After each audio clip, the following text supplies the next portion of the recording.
رسول کریم اما بعد، شامعین کرام، آپ حضرات جانتے ہیں کہ شعبان المعظم کا آخری عشرہ چل رہا ہے۔ چند دنوں بعد ایک ایسا مہینہ شروع ہونے والا ہے جسے مہینوں کا سردار کہا گیا، سید الشہور سے فرمایا کہ مہینوں کا سردار ہے رمضان کا مہینہ، اور ایسا بابرکت مہینہ کہ آپ صلی اللہ علیہ وسلم نے رمضان کے آنے سے پہلے خطبہ ارشاد فرمایا اور فرمایا ماذا یستقبلکم وتستقبلون، کون ہے جو تمہارا استقبال کر رہا ہے اور کون ہے جس کا استقبال تم کر رہے ہو؟ صحابہ کرام نے دیکھا پیچھے مڑ کے تو کچھ بھی نہیں تھا۔ آپ صلی اللہ علیہ وسلم نے پھر فرمایا ماذا یستقبلکم وتستقبلون، کون ہے جو تمہارا استقبال کر رہا ہے اور کون ہے جس کا تم استقبال کر رہے ہو؟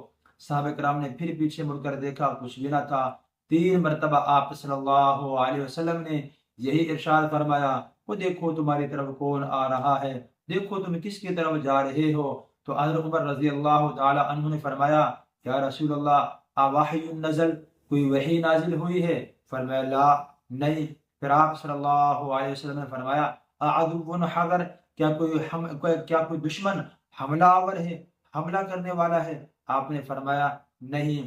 تو صحابہ کرام نے پوچھا یا رسول اللہ کون ہے جو ہمارا استقبال کر رہا ہے، کون ہے جس کا استقبال ہم کر رہے ہیں؟ تو آپ صلی اللہ علیہ وسلم نے فرمایا ایک ایسا مہینہ آنے والا ہے ان اللہ یغفر، اللہ تعالیٰ اس مہینے کی پہلی رات میں تمام اہل قبلہ کی بخشش فرما دیں گے، مغفرت کر دیں گے تمام مسلمانوں کی، تمام ایمان والوں کی۔ ایسا مہینہ ہماری طرف آ رہا ہے، ہم اس کی طرف جا رہے ہیں۔ بھائیو، جب اتنا بڑا مہینہ، اتنا عظیم مہینہ، اس کا استقبال بھی اس کی شایان شان ہونا چاہیے۔ دیکھیں، مہمان 2 طرح سے ہوتے ہیں، ایک مہمان جسمانی ہوتا ہے، ایک مہمان روحانی ہوتا ہے۔ جسمانی مہمان کے لیے بھی آپ بڑی تیاریاں کرتے ہیں، اپنے گھر کو سجاتے ہیں، گھر کی صفائی ستھرائی کرتے ہیں اور ان کے آنے کا استقبال کرتے ہیں۔ یہ روحانی مہمان ہے، اس کے آنے کا استقبال کرنا ہے۔ اس کا جسم نہیں، یہ نظر نہیں آئے گا، لیکن ویسے یہ مہمان ہے، یہ اور بڑی شان والا مہمان ہے۔ اس کا استقبال کیسے کریں گے؟ دنیا کا مہمان کی آپ اس کا استقبال کرتے ہیں گھر کی صفائی کر کے، اور اس کا استقبال کیسے کرنا ہے؟ دلوں کی صفائی کر کے۔ ایک صحابی سے ایک تابعی نے پوچھا کہ آپ رمضان کی تیاری کیسے کرتے تھے، آپ رمضان کا استقبال کیسے کرتے؟ صحابی رسول نے فرمایا جیسے ہی رمضان کا چاند طلوع ہوتا، جیسے ہی چاند نظر آتا، تو ہم میں سے کسی ایک کے دل میں ایک ذرہ برابر بھی کسی مسلمان کے بارے میں کینہ حسد نہیں ہوا کرتا، یعنی دلوں کو صاف کر لیا کرتے تھے۔ صحابہ کرام کے دل تو پہلے ہی وَزَيَّنَهُ فِي قُلُوبِكُمْ وَكَرَّهَ إِلَيْكُمُ الْكُفْرَ وَالْفُسُوقَ وَالْعِصْيَانَ، اللہ نے ان کے دلوں کو پہلے ہی پاک کر دے، ایمان کے لیے صاف کر دیا، لیکن پھر بھی بطور انسان ہونے کے کسی کے بارے میں اگر ذرہ برابر بھی کوئی چیز تھی تو وہ اسے ختم کر دیا کرتے تھے۔ ہم بھی ایسا ہی کریں۔ رمضان کا مہینہ بالکل قریب ہے، ہم رمضان کا استقبال کریں دلوں کی صفائی کے ساتھ۔ آپ لوگ جانتے ہیں اللہ رب العزت کی تجلیات کا مرکز وہ دل ہے، اور قرآن میں بار بار دل کا ذکر ہوا، ختم اللہ علی قلوبہم، اللہ نے ان کے دلوں پر مہر لگا دی۔ ان السمع والبصر والفؤاد كل اولئک کان عنہ مسئولا، اس آیت میں بھی دل کا ذکر ہے، اور بہت سی جگہ پر قرآن میں دل کا ذکر ہے۔